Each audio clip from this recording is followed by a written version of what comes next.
Hello class, good afternoon everyone. Class जैसे कि previous classes में हम लोग नर्वस सिस्टम इमरजेंसी के बारे में पढ़ रहे थे, जिसमें मैंने आप लोगों को बताया था कि नर्वस सिस्टम इमरजेंसी क्या होती है, किस तरीके की इमरजेंसी कंडीशन होती है और ये क्यों, कैसे, कब, कहाँ, किस तरीके से कॉज होती है। ये सारी चीजें मैंने आप लोगों को लास्ट क्लास में समझाई थी और बताई थी, जिसमें मैंने आप लोगों को कुछ नर्वस सिस्टम इमरजेंसी के कुछ टाइप्स भी बताए थे कि कौन कौन से नर्वस सिस्टम इमरजेंसीज होती हैं। ठीक है, बेसिकली एक नर्वस सिस्टम इमरजेंसी एक ऐसी कंडीशन जब हमारे बॉडी के फंक्शनिंग में कुछ डिस्टरबेंस आता है, हमारे ब्रेन में कुछ डिस्टरबेंस आता है, हमारे स्पाइनल कॉर्ड में कोई डिस्टरबेंस आता है, या हमारे ब्रेन के जो फंक्शंस है वो डिस्टर्ब होते हैं, तो उसकी वजह से हमारी कई सारी न्यूरोलॉजिकल इमरजेंसी कंडीशंस कॉज होती हैं। तो वो सारी चीजें मैंने आप लोगों को लास्ट क्लास में बताई थी। आज न्यूरोलॉजिकल इमरजेंसी कंडीशन में से ही एक कंडीशन के बारे में हम बात करेंगे, जो है अनकॉन्शियसनेस। पहली स्टेज अगर आप देखें तो अनकॉन्शियसनेस से ही आपकी ये स्टेजेस आपकी स्टार्ट होती हैं, नर्वस सिस्टम इमरजेंसीज। तो सबसे पहले हम यहाँ पे नर्वस सिस्टम इमरजेंसी में अनकॉन्शियसनेस के बारे में बात करेंगे। तो चलिए अपने टॉपिक को स्टार्ट करते हुए बात करते हैं अनकॉन्शियसनेस के। Unconsciousness is a condition in which the person becomes unable to respond normally to external stimuli such as voice, touch, pain. Basically क्या है कि अनकॉन्शियसनेस एक ऐसी कंडीशन होती है जिसमें कोई भी व्यक्ति, जो भी हमारे एक्सटर्नल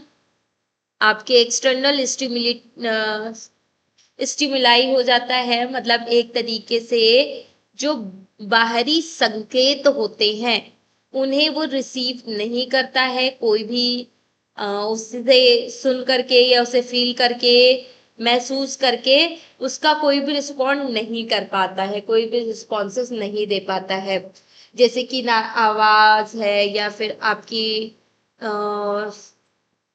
आपका टच करना है, ठीक है, मतलब किसी का टच या फिर किसी की वॉइस या फिर आपका पेन, कुछ भी उसे फील नहीं होता है सामान्य रूप से। ये सारी चीजें, जो प्रक्रियाएं हैं, ये सारी चीजें जो है ये नहीं दे पाता है, मतलब कोई भी रिस्पॉन्स नहीं दे पाता है, कोई आवाज नहीं दे पाता है, कोई पेन नहीं दे पाता है, कुछ भी इस तरीके की चीजें नहीं दे पाता है, जिसे हम क्या कहते हैं, अनकॉन्शियसनेस बोलते हैं। The person can not be awake.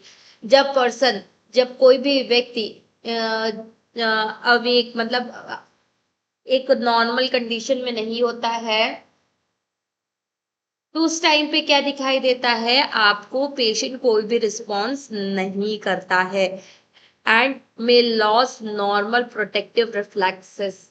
ये आपके जो नॉर्मल प्रोटेक्टिव रिफ्लेक्सेस जो होते हैं उसको भी रिलीज नहीं करता है, ठीक है, जिसकी वजह से क्या होता है, पेशेंट अनकॉन्शियस, जो कि कंडीशन क्या कहलाती है आपकी, अनकॉन्शियसनेस की कंडीशन कहलाती है, मतलब पेशेंट उस कंडीशन में बेहोश हो जाता है, क्योंकि वो किसी भी चीजों को रिसीव नहीं कर पाता है, कोई रिस्पॉन्ड नहीं कर पाता, ना तो किसी की आवाज सुन पाता है, ना ही आवाज सुन के वो कोई रिस्पॉन्स कर पाता है, ना ही किसी के टच करने से कोई रिस्पॉन्स कर पाता है, और ना ही किसी के दर्द देने से वो कोई रिस्पॉन्ड कर पाता है, जिसकी वजह से क्या होता है कि अगर कोई भी पर्सन उसको जगाए, तभी वो जगता नहीं है, अवेक नहीं हो पाता है, अनकॉन्शियस नहीं हो पाता है, ठीक है, तो जिसकी वजह से वो कोई भी रिस्पॉन्स नहीं करता है, जिसे हम क्या कहते हैं, अनकॉन्शियसनेस की कंडीशन बोलते हैं। It occurs when the brain, ये जो है तब कॉज होता है जब हमारा ब्रेन जो है कहीं ना कहीं पर्टिकुलरली जो है the area responsible for the unconsciousness, जब हमारा कोई भी पर्टिकुलर ब्रेन का कोई ऐसा पार्ट जो कि हमारे अनकॉन्शियसनेस के लिए रिस्पॉन्सिबल होता है, कॉन्शियस के लिए रिस्पॉन्सिबल होता है, उसमें कोई वेरिएशंस आ जाते हैं, ठीक है, तो उसकी वजह से हमारा जो पेशेंट है वो अनकॉन्शियस हो जाता है। इस टेम्परली, ये जो कंडीशन होती है वो हमारी टेम्परली होती है, कोई परमानेंट कंडीशन नहीं होती है। ठीक है। अनकॉन्शियस में बी ब्रीफ, ये अनकॉन्शियस कभी कभी बहुत ज्यादा ब्रीफ भी हो सकता है, सच एज फेथिंग, कभी कभी कभी ये फेथिंग भी हो सकती है, कभी कभी जो है प्रोलॉन्गेटेड कंडीशन भी कॉज हो सकती है, लाइक जैसे कोमा की कंडीशन भी कॉज हो सकती है। इट इज कंसीडर्ड, ये कंसीडर करता है, एक मेडिकल इमरजेंसी को कंसीडर करता है, specially such as fainting, sorry specially when the cause is unknown, जब हमें स्पेशली तब इसमें मेडिकल इमरजेंसी एक होती है जब हमें कॉज ही नहीं पता हो कि किसकी वजह से पेशेंट बेहोश हुआ है। ठीक है, अननोन हो, कॉज ही अननोन हो, जिसके बारे में हमें पता ही नहीं है। A person is not breathing normally, जिसमें पेशेंट बिल्कुल भी नॉर्मल ब्रीथ नहीं कर पाता है, तो वो स्टेज आपकी अनकॉन्शियसनेस स्टेज कहलाती है। इसमें हमारी कुछ स्टेजेस होती है, स्टेज 1, स्टेज 2, स्टेज 3, आपकी 3 स्टेजेस आती है। अनकॉन्शियसनेस की पहली स्टेज जो आती है वो कंफ्यूजन आती है। ठीक है, बेहोश होने से पहले पेशेंट को थोड़ी सी कंफ्यूजन क्रिएट होगी। ठीक है, वो चीजों को भूल जाएगा, क्या ऐसी चीजें ऐसे रिएक्ट करेगा कि मैं क्या कर रहा था, मैं कहाँ था, मैं किस तरीके से, मैं कोई काम कर रहा था, आप कौन है, मैं कौन हूँ, मैं किस जगह पे हूँ, इस तरीके की कुछ कंफ्यूजन उससे क्रिएट होने लगते हैं, जैसे कि उसकी याददाश्त वीक हो गई हो, या फिर याददाश्त उसकी चली गई हो। इस तरीके से आपको दिखाई देता है, कंफ्यूजन क्रिएट होती है, किसी काम को करने में कंफ्यूजन क्रिएट करती है, डेली का डेली वो काम वही चीज कर रहा है, लेकिन आज क्या है कि वो काम कर ही नहीं पा रहे क्योंकि उसमें उसको कंफ्यूजन क्रिएट हो रही है। ठीक है, तो ये आपकी फर्स्ट स्टेज होती है। तो सबसे पहले पेशेंट अनकॉन्शियस होने से पहले पेशेंट को कंफ्यूजन क्रिएट होती है। एक तरीके का जब भी कंफ्यूजन क्रिएट होती है तो वो इंडिकेट करती है कि आपकी कोई न्यूरोलॉजिकल इमरजेंसी कंडीशन कॉज होने वाली है। दूसरी स्टेज आपको क्या दिखाई देती है? दूसरी स्टेज होती है आपकी स्टेपर। ठीक है, स्टॉपर। स्टॉपर में क्या होती है? स्टॉपर में बेसिकली एक ऐसी कंडीशन होती है स्टॉपर जिसमें क्या होता है, पेशेंट जो है एक तरीके से एक ऐसी कंडीशन में चला जाता है जैसे कि जिसे उसे कोई भी होश ही नहीं है, बेशुद्ध हो जाता है। जैसे हिंदी में बोल देते हैं ना, बेशुद्ध हो गया, बेसुध अवस्था में था, इस तरीके से उसे हम बोल देते हैं स्टॉपर। ठीक है, स्टॉपर जिसमें वो एकदम पूरी तरीके से सुस्त हो जाता है, ठीक है, बेहोशी की अवस्था में होता है, तो उसे हम स्टॉपर बोल देते हैं। ये आपकी सेकेंड स्टेज होती है।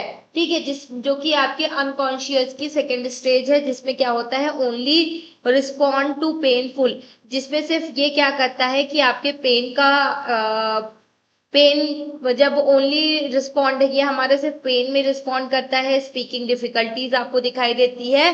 ठीक है, और पेशेंट जो है, पेशेंट को विजन प्रॉब्लम होती है, ब्रीदिंग की डिफिकल्टीज होती है और पेन होता है। ठीक है, तो ये सारी चीजें आपको दिखाई देती है। बट फर्स्ट स्टेज में क्या होता है, उसको सिर्फ ऐसा बहुत ज्यादा वीकनेस फील होगा, बहुत ज्यादा डिजीनेस, कंफ्यूजन टाइप के क्रिएट होंगे। इसके बाद थर्ड स्टेज आती है कोमा स्टेज या फिर डीप अनकॉन्शियसनेस स्टेज। इसमें क्या होता है कि आपका नो रिस्पॉन्स, जिसमें आपका पेशेंट कोई भी रिस्पॉन्स नहीं करता है, एयरवे में भी ब्लॉक, जिसमें आपका एयरवे में भी ब्लॉक हो सकता है, और ये आपकी एक लाइफ थ्रेटनिंग इमरजेंसी कंडीशन को कॉज कर सकता है। तो इस तरीके की कंडीशंस आपको दिखाई देती है। तो क्या सबसे पहले क्या होगा कि पेशेंट जो है, पेशेंट नॉर्मली पेशेंट को, जब पेशेंट पूरी तरीके से होश में है, देन जब भी ये न्यूरोलॉजिकल इमरजेंसी कंडीशन कॉज होगी, तो उसमें क्या होगा, पहले तो पेशेंट को थोड़ा सा कंफ्यूजन क्रिएट होना स्टार्ट होगा, जिसमें जो है, जो भी कैजुअलिटी है वो प्रॉपरली सोच नहीं पाता है या प्रॉपरली काम को कर नहीं पाता है, तो बहुत सारी इस तरीके की कंफ्यूजन क्रिएट होती है। काम को करने में बहुत ज्यादा प्रॉब्लम आती है, किसी चीज को सोचने करने में बहुत ज्यादा डिफिकल्टीज आती है। ठीक है, स्टॉपर, स्टॉपर कंडीशन क्या है, respond only the strong stimulation. Stopper में देन क्या होता है, जब कंफ्यूजन क्रिएट होगी तो देन स्टॉपर की कंडीशन कॉज होगी। तो इसमें क्या होता है, आपकी respond only the strong stimulation, जब हम एक स्ट्रॉन्ग स्टिमुलेशन करते हैं तभी उसको वो रिस्पॉन्ड करता है, अदरवाइज रिस्पॉन्ड करता ही नहीं है। और लास्ट स्टेज जो आपकी आती है तो वो कोमा स्टेज आती है, डीप अनकॉन्शियसनेस स्टेज आती है, जिसमें पेशेंट होश में ही नहीं रहता है, जिसमें पेशेंट पूरी तरीके से बेहोश रहता है, कोई भी एक्टिविटी उसे परफॉर्म नहीं करता है, तो वो सारी चीजें आपको दिखाई देती है। तो ये आपकी 3 स्टेजेस होती है आपके अनकॉन्शियसनेस की, ठीक है। इसके बाद अब आपका आता है कॉजेज ऑफ अनकॉन्शियसनेस, क्या क्या कारण हो सकते हैं आपके बेहोश होने के। तो कॉमन कॉजेज इंक्लूड्स, कॉमनली क्या क्या कॉजेज आपको दिखाई देते हैं अनकॉन्शियसनेस के, आपके कई सारे प्रॉब्लम्स हो सकते हैं, जैसे हेड इंजरी है, स्ट्रोक है, सीजर है, और आपका लो ब्लड शुगर लेवल है, हाइपोग्लाइसीमिया जिसे बोलते हैं, या फिर आपके सीवियर ब्लड लॉस है, या फिर शॉक के सिम्टम्स है, ठीक है। इसके अलावा हार्ट अटैक की कंडीशन में, या हार्ट अटैक की कंडीशन में पेशेंट बेहोश हो जाता है, या जब भी हमारी बॉडी में और ऑक्सीजन की कमी होती है, एक्सवाइजे की कंडीशन कॉज होती है, तब भी पेशेंट बेहोश हो सकता है, ठीक है। इसके अलावा पॉइजनिंग और ड्रग ओवरडोज, जब भी हम बहुत ज्यादा पॉइजन लेते हैं या फिर किसी भी ड्रग का ओवरडोजिंग करते हैं, तो उस टाइम पे भी आपके अनकॉन्शियसनेस की कंडीशन कॉज हो सकती है। इसके अलावा सीवियर इन्फेक्शंस के केस में, या वेरी हाई और वेरी लो ब्लड प्रेशर के केस में, जब भी हमारा ब्लड प्रेशर बहुत ज्यादा हाई होगा या हमारा ब्लड प्रेशर कम होगा बहुत ज्यादा, तो उसकी वजह से भी आपका पेशेंट जो है वो बेहोश हो सकता है। तो ये भी एक कारण हो सकता है बेहोश होने का। इसके अलावा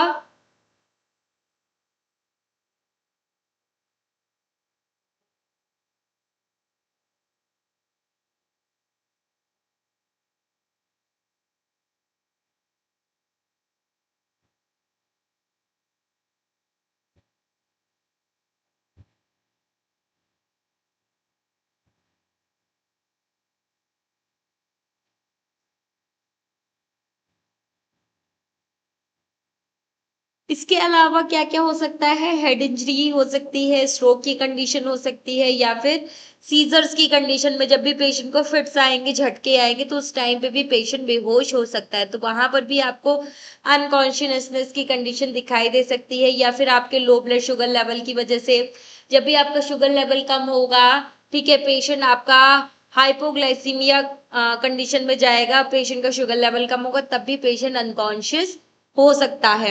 इसके अलावा सीवियर ब्लड लॉस होने की वजह से, जब भी आपका ब्लड लॉस बहुत ज्यादा होता है, तो उस टाइम पे भी आपका पेशेंट जो है अनकॉन्शियस हो सकता है, तो वो भी एक कारण हो सकता है पेशेंट के अनकॉन्शियसनेस का, ठीक है। इसके अलावा जब भी पेशेंट जो है हाँ बॉडी के जब भी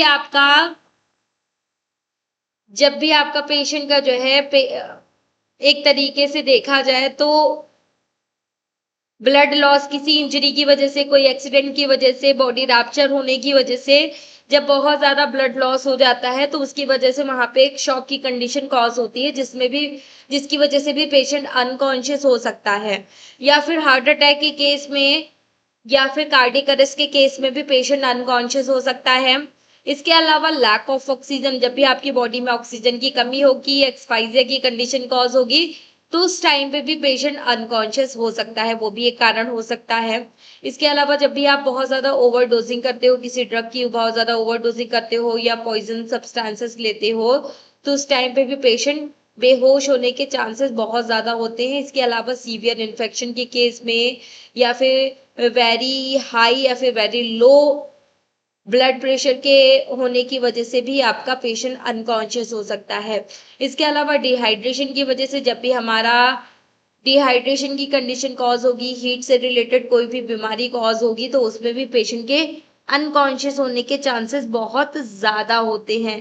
तो ये कुछ आपके कारण होते हैं आपके अनकॉन्शियसनेस के, जो कि आपके हो सकते हैं, ठीक है, कि आपके इस तरीके की कंडीशंस आपकी कॉज हो सकती है। जब भी आप ये सारे कॉजेस कॉज होंगे तो आपका जो पेशेंट है, जो भी कैजुअल्टी है, वो बेहोश हो सकता है। इसके अलावा कई सारे इन इन कॉजेस को अलग अलग कैटेगरी में भी डिवाइड किया गया, जैसे कई सारे नर्वस सिस्टम कॉजेस होते हैं, जैसे हेड इंजरी की वजह से हेड कोई ट्रॉमा हो गया, कोई एक्सीडेंट हो गया तो उसकी वजह से पेशेंट अनकॉन्शियस हो सकता है, या स्ट्रोक की कंडीशन कॉज हुई, जैसे कोई ब्लॉकेज आ गया या फिर आपकी ब्लीडिंग हो रही है आपके ब्रेन में तो उसकी वजह से भी पेशेंट अनकॉन्शियस हो सकता है, या फिर ब्रेन ट्रॉमा की वजह से आपका पेशेंट अनकॉन्शियस हो सकता है, ये भी आपकी एक न्यूरोलॉजिकल इमरजेंसी कंडीशन होती है। नर्वस सिस्टम कॉजेज होते हैं अनकॉन्शियसनेस के। इसके अलावा सीजर्स या फिर एपिलेप्सी के केस में जब भी पेशेंट को फिट्स आएंगे तो उस केस में भी पेशेंट जो है अनकॉन्शियस हो सकता है। इसके अलावा कोई इन्फेक्शन कॉज हो रहा है तो उसकी वजह से भी आपका पेशेंट अनकॉन्शियस हो सकता है। इसके अलावा कई सारे कार्डियोवास्कुलर कॉजेज भी होते हैं जिसकी वजह से पेशेंट अनकॉन्शियस होने के चांसेस बहुत ज्यादा होते हैं, जैसे कि शॉक है, कार्डियक अरेस्ट है, या फिर हाई बीपी है, ठीक है, या फिर पुअर ब्लड सर्कुलेशन है, हमारे ब्रेन में प्रॉपर ब्लड सर्कुलेशन नहीं हो पा रहा है, या फिर हमारा बीपी बहुत ज्यादा हाई हो रहा है, या कार्डियक अरेस्ट की कंडीशन कॉज हो रही है, तो उस टाइम में भी पेशेंट अनकॉन्शियस हो सकता है। इसके अलावा मेटाबॉलिक कॉजेज में आपको क्या दिखाई दे रहा है, लो ब्लड शुगर लेवल, हमारा ब्लड शुगर लेवल जो होता है वो लो हो जाता है, कम हो जाता है। इसके अलावा इलेक्ट्रोलाइट्स इम्बैलेंस, जिसमें इसके अलावा इसमें हमें जो है आपके इलेक्ट्रोलाइट्स इम्बैलेंस भी आपको दिखाई देती है। इसके अलावा डिहाइड्रेशन की कंडीशन आपको दिखाई देती है कि पेशेंट डिहाइड्रेटेड कंडीशन में भी पेशेंट अनकॉन्शियस हो सकता है। तो ये सारी कंडीशंस होती हैं, ठीक है। जब जब पेशेंट आपका डैम पेशेंट में जो है आपके कैजुअलिटी में आपकी जब भी कोई भी अनकॉन्शियसनेस जैसी कंडीशन कॉज होगी तो आपको क्या क्या दिखाई देगा, एक तरीके से मैंने बताया कि आपका कहीं ना कहीं आपकी स्ट्रोक की कंडीशन या तो कॉज हुई होगी, या फिर आपके कार्डियक अरेस्ट की कंडीशन कॉज हुई होगी, या फिर आपका ब्रेन ट्रॉमा कोई हुआ होगा या कोई इंजरी हुई होगी, उसकी वजह से ही आपका ये कंडीशन कॉज होती है। इसके बाद आपका आता है, इसके बाद कई सारे आपके मेटाबॉलिक कॉजेज भी होते हैं जिसकी वजह से आपका पेशेंट अनकॉन्शियस हो सकता है, जैसे कि लो ब्लड शुगर लेवल की वजह से, इलेक्ट्रोलाइट्स इम्बैलेंसिंग की वजह से, डिहाइड्रेशन की वजह से, या हमारी मेटाबॉलिक एक्टिविटी होती है, इन सब की वजह से भी आपका पेशेंट जो है अनकॉन्शियसनेस मतलब बेहोश हो सकता है। इसके अलावा रेस्पिरेटरी कॉसेस बहुत सारे हो सकते हैं रेस्पिरेशन को जो अफेक्ट करते हैं, ठीक है, तो वो भी एक कारण हो सकता है हमारी जो है ब्रेन की एक्टिविटी डिस्टर्ब होने का। तो ये सारे आपके क्या होते हैं, कॉजेज होते हैं आपके अनकॉन्शियसनेस के, ठीक है। इसके बाद आपका आता है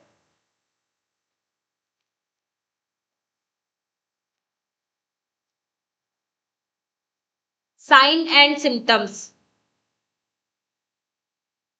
अब ये सारे कॉजेस कॉज हुए तो अब क्या क्या साइन ऑफ सिम्टम दिखाई देंगे, तो जब भी पेशेंट बेहोश होगा तो नो रिस्पॉन्स, पेशेंट कोई भी रिस्पॉन्स नहीं करेगा टू वॉइस और टच, ना तो कोई किसी की आवाज सुन के, ना ही किसी का टच फील करके कोई भी आवाज कोई भी रिस्पॉन्स नहीं देगा।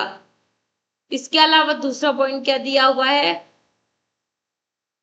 क्लोज्ड आईज, इसमें पेशेंट की आंखें जो है वो पूरी तरीके से क्लोज हो जाती है और पेशेंट कोई भी रिस्पॉन्स नहीं करता है। वो सारी चीजें आपको देखनी होती हैं। इसके अलावा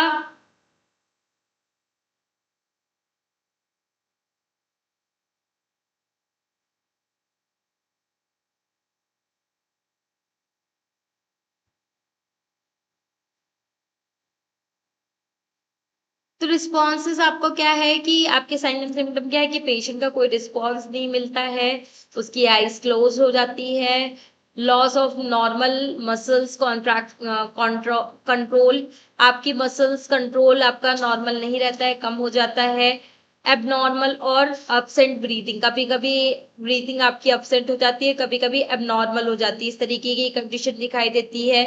वीक और अपसेंट पल्स रेट भी आपकी या तो अपसेंट हो जाएंगी या तो बहुत ज्यादा वीक हो जाएंगी। इसके अलावा ब्लूइश कलर आपको दिखाई देता है, पेल, या फिर स्किन का कलर ब्लू ब्लू कलर दिखाई देने लगता है जो कि आपके लैक ऑफ ऑक्सीजन को इंडिकेट करता है। इसके अलावा लॉस ऑफ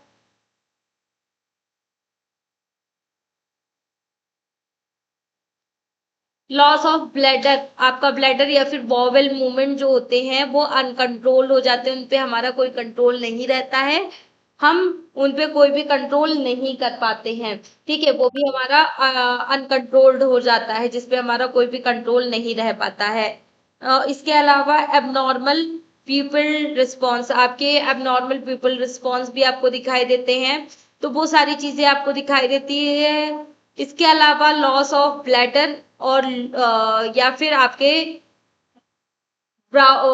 जो बॉवेल कंट्रोल जो है वो समटाइम्स आपका नहीं हो पाता है, जिसकी वजह से क्या होता है कि आपको कई सारे नेगेटिव रिएक्शन दिखाई देते हैं। तो बेसिकली क्या होता है कि अनकॉन्शियसनेस की कंडीशन में पेशेंट बेहोश हो जाता है। ठीक है, कोई रिस्पॉन्स नहीं करता है, ना तो कोई टच फील करता है, ना ना तो कोई नो वॉलेंट्री मूवमेंट, ना ही कोई वॉलेंट्री मूवमेंट्स करता है, और उसकी जो ब्रीदिंग है वो भी इरेगुलर हो जाती है, पल्स रेट वीक हो जाती है, या कभी कभी पल्स रेट absent भी हो जाती है। इसके अलावा ब्रीदिंग स्लो हो जाती है, या फिर इरेगुलर ब्रीदिंग आपकी कॉज होती है, तो वो सारी कंडीशंस आपको दिखाई देती हैं। अब ये सारी कंडीशंस हमें दिखाई दे रही, तो अब इन कंडीशंस को देखने के बाद हमें करना क्या है? तो पहले तो पेशेंट की हमें इंश्योर करना है उसकी सेफ्टी को, कि वो एक सेफ जगह पे है या नहीं है। अगर कोई पेशेंट जो है एक ऐसी जगह पे फंसा हुआ है, या फिर एक ऐसी जगह पे है जहाँ तो ना तो उसे वेंटिलेशन मिल रहा है और ना ही कोई उसे हेल्प करेगा, ठीक है, तो उस जगह को हमें छोड़ देना है, ऐसी जगह को जो हमें हार्म पहुंचाए। तो सबसे पहले हमें इंश्योर करना है सेफ्टी को, पेशेंट की सेफ्टी को। मेक श्योर इन्वायरमेंट, इसमें हमें मेक श्योर करना है इन्वायरमेंट इज सेफ, जो हमारा इन्वायरमेंट है वो सेफ होना चाहिए। ठीक है, सेफ होना चाहिए जहां पर भी हम पेशेंट को शिफ्ट कर रहे हैं। बिफोर अप्रोचिंग द पर्सन, जहां पेशेंट को अप्रोच करने से पहले हमें ये देखना है कि वो एरिया सही है या नहीं सही है, सेफ है या नहीं सेफ है, उस चीज को आपको पहले आइडेंटिफाई करना है, देन आप आगे के ओर आगे बढ़ेंगे। दूसरा क्या करेंगे, चेक रिस्पॉन्स, आप रिस्पॉन्सेस को चेक करोगे पेशेंट को, कि पेशेंट रिस्पॉन्ड कर रहा है या नहीं कर रहा है। ठीक है, टैप द शोल्डर, पेशेंट के शोल्डर्स को टैप करोगे एंड स्पीक लाउडली, और वहां पे जोर जोर से बोलोगे, चिल्लाओगे पेशेंट को कि are you okay, are you okay, are you okay, उसके रिस्पॉन्स चेक करने के लिए, क्या तुम ठीक हो, क्या तुम ठीक हो, क्या तुम ठीक हो। अगर पेशेंट कोई रिस्पॉन्स नहीं कर रहा है, तो अब आप क्या करोगे, उसको उसके फेस पे, उसके चेस्ट पे, उसके थाइस पे, उसके शोल्डर्स पे आप टैपिंग करोगे कि उठो, उठो उठो, आर यू ओके, क्या तुम ठीक हो, क्या तुम ठीक हो, क्या तुम्हें मेरी आवाज सुनाई दे रही है, होश में आओ, होश में आओ। इस तरीके से आपको क्या करना है, उसको रिस्पॉन्सेस चेक करने, अगर रिस्पॉन्स नहीं कर रहा है तो आपको इस तरीके से आपको उसको उठाने की कोशिश करनी है। और तब भी पेशेंट कोई रिस्पॉन्ड ना करे तो आपको तुरंत एम्बुलेंस सर्विसेज को कॉल करनी, मेडिकल सर्विसेज को कॉल करनी है इमीडिएटली। और आप अगर पेशेंट को सीपीआर की नीड है, सीपीआर की आवश्यकता है, तो आप उसे सीपीआर भी दे सकते हैं। ठीक है, देन क्या करेंगे, आप चेक एयरवे, पेशेंट का एयरवे चेक करोगे, ओपन एयरवे, अगर एयरवे ब्लॉक है तो पेशेंट के एयरवे को ओपन करेंगे। चेक फॉर नॉर्मल ब्रीदिंग, और ये चेक करेंगे कि पेशेंट नॉर्मल ब्रीथ ले रहा है या नहीं ले रहा है, for no more than 10 second. हम 10 सेकेंड के लिए चेक करेंगे ब्रीदिंग, अगर 10 सेकेंड वो रिस्पॉन्ड नहीं कर रहा है तो हम क्या करेंगे, अनकॉन्शियसनेस कंडीशंस में हमें पेशेंट को हॉस्पिटल में शिफ्ट करना है, मेडिकल हेल्प से प्रोवाइड करनी है। इसके अलावा क्या है आपका,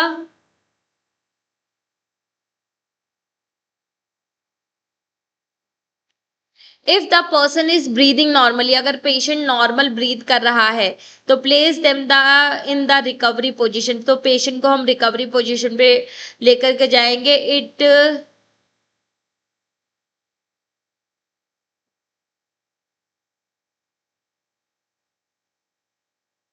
पेशेंट कोई भी रिस्पॉन्स नहीं कर रहा है तो place place them to recovery position, पहले पेशेंट को हम रिकवरी पोजीशन में ले जाएंगे। If there is no suspected spinal injury, अगर हम देख रहे हैं वहां पे कोई भी स्पाइनल इंजरी वगैरह नहीं हुई है, ठीक है, कि अगर नहीं हुई तभी हम उसको एक रिकवरी पोजीशन पे लेकर के जाएंगे। इसके बाद हम क्या करेंगे, कीप द मॉनिटरिंग, पेशेंट की ब्रीथिंग को मॉनिटर करेंगे, उसकी रिस्पॉन्सेज को चेक करेंगे, कीप देम द वार्म, उसको वार्म करेंगे, पेशेंट को एक गर्माहट, एक हीट जनरेट करेंगे। Do not give food water, हमें पेशेंट को कुछ भी खाने पीने के लिए या फिर कोई मेडिसिन वगैरह नहीं देनी जब तक पेशेंट अनकॉन्शियस ना हो जाए, सॉरी कॉन्शियस ना हो जाए। तो आपको इस तरीके से मेंटेन करना होगा। देन आपको क्या करना है, पेशेंट जब भी अनकॉन्शियस हो तो उस टाइम पे ना तो उसे कोई फूड पार्टिकल हमें देना है, ना तो वाटर देना है, और ना ही मेडिकल हेल्प देनी है। ठीक है, तो ये सारी चीजें आपको ध्यान में रखनी है।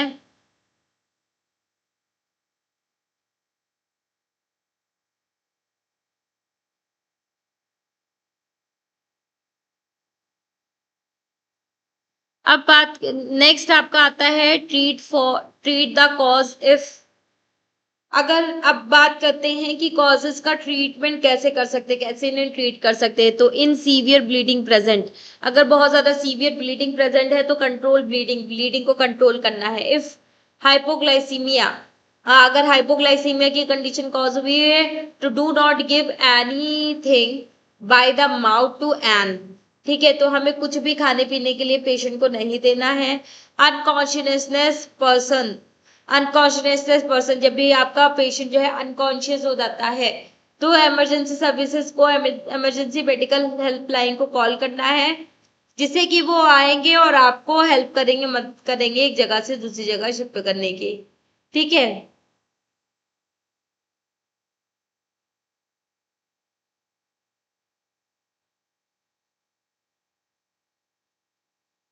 इसके अलावा क्या है,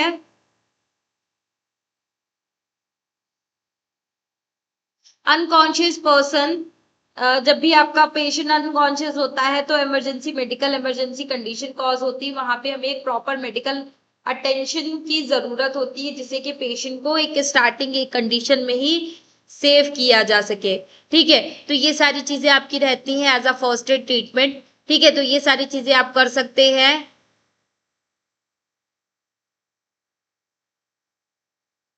अब देखते हैं कि अब हमें क्या करना चाहिए, क्या नहीं करना चाहिए अनकॉन्शियसनेस के केस में, बेहोशी की कंडीशन में। तो क्या क्या करना चाहिए, मेंटेन एयरवे ब्रीदिंग, पेशेंट के एयरवे ब्रीदिंग को मेंटेन करना है, कॉल फॉर मेडिकल हेल्प, और मेडिकल हेल्प को कॉल करनी है, मॉनिटर करना है आपको, मॉनिटर करना है, monitor the person, patient, monitor करना है पेशेंट के रिस्पॉन्सेस को। ठीक है,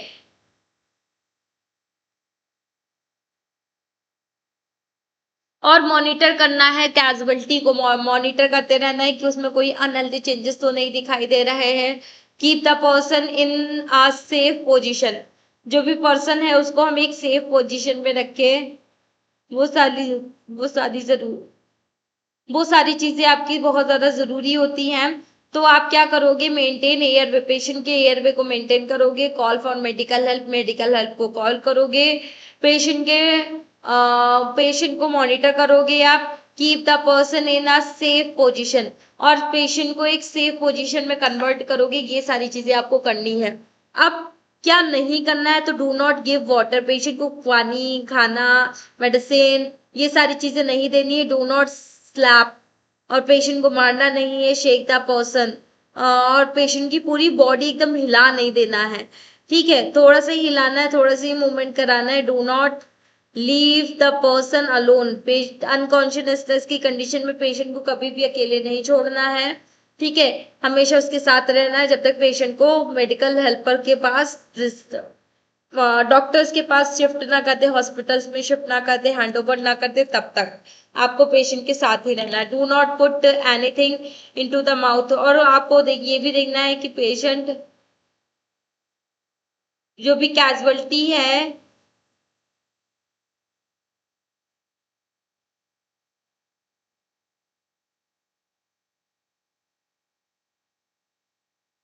जो भी अनकॉन्शियस पेशेंट है, जो भी पेशेंट बेहोश हुआ है, उसकी सारी एक्टिविटीज को मॉनिटर करना है, तो वो सारी चीजें आपकी रहती हैं। इसके अलावा जब भी पेशेंट अनकॉन्शियस होता है तो क्या क्या कॉम्प्लिकेशंस हो सकते हैं, जैसे आपका ब्रेन डैमेज होने के चांसेस बहुत ज्यादा रहते हैं, respiratory system, respiratory versus vomiting जैसी कंडीशन होने के चांसेस बहुत ज्यादा होते हैं। इसके इसके अलावा आपके ब्रेन ब्रेन डैमेज हो सकता है। इसके अलावा आपके जो है रेस्पिरेटरी फेल्योर की कंडीशन कॉज हो सकती है या कोमा की कंडीशन कॉज हो सकती है।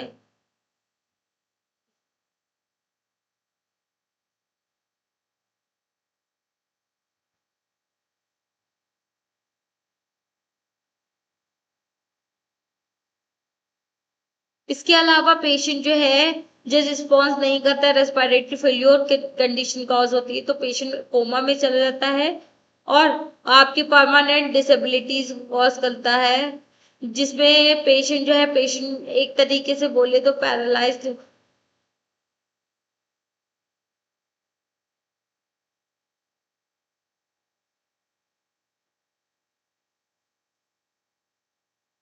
ठीक है, तो ये सारी स्टेजेस आपको दिखाई देती है। इसके अलावा कभी कभी पेशेंट जो है परमानेंट डिसेबिलिटीज भी दिखाई देती है और पेशेंट की डेथ भी हो सकती है अनकॉन्शियसनेस की वजह से। तो पर्सन बिकम्स अनरिस्पॉन्सिव, जब पेशेंट कोई भी पेशेंट जो है आपको कोई रिस्पॉन्स नहीं करता है, कोई भी रिस्पॉन्स नहीं करता है, तो पर्सन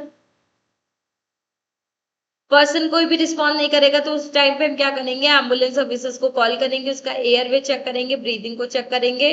ठीक है, और ब्रीदिंग नॉर्मल है तो इसको रिकवरी पोजीशन में रखेंगे और मॉनिटर करेंगे एयरवे को। सीधे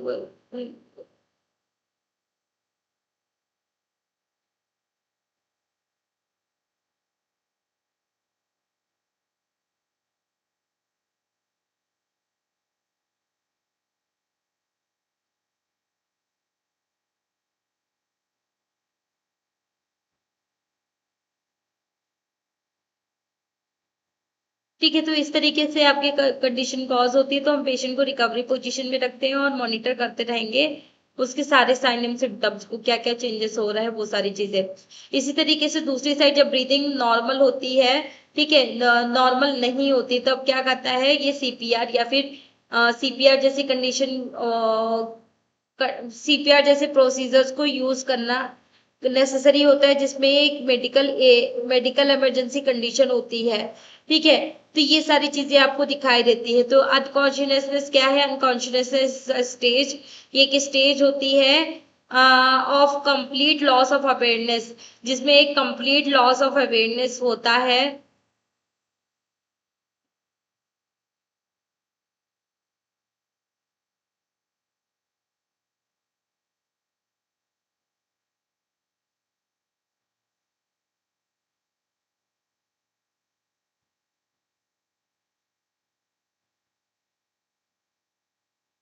इसके अलावा पेशेंट जब भी अनकॉन्शियस होता है तो ये एक ऐसी स्टेज होती है जिसमें कंप्लीटली या फिर पार्शियली पेशेंट जो है बेहोश हो जाता है, प्रॉपर होश में नहीं रहता है, the person can not be awake, patient जो है कोई भी रिस्पॉन्स नहीं करता है, कोई भी रिस्पॉन्सेस नहीं दिखाता है।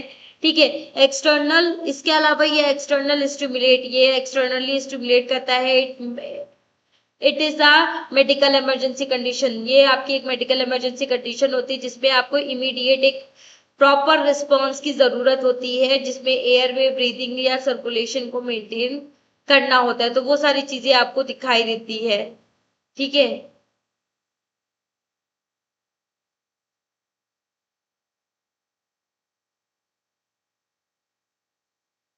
तो यही आज की हमारी कंडीशन थी, अनकॉन्शियसनेस, पेशेंट का बेहोश होना, बेहोश होने के क्या क्या कारण हैं, क्या क्या साइन एंड सिम्टम्स हैं, यही सारी चीजें आज की क्लास में हमने डिस्कस की। नेक्स्ट क्लास में मिलते हैं आपके नेक्स्ट टॉपिक के साथ, तब तक के लिए thank you so much everyone.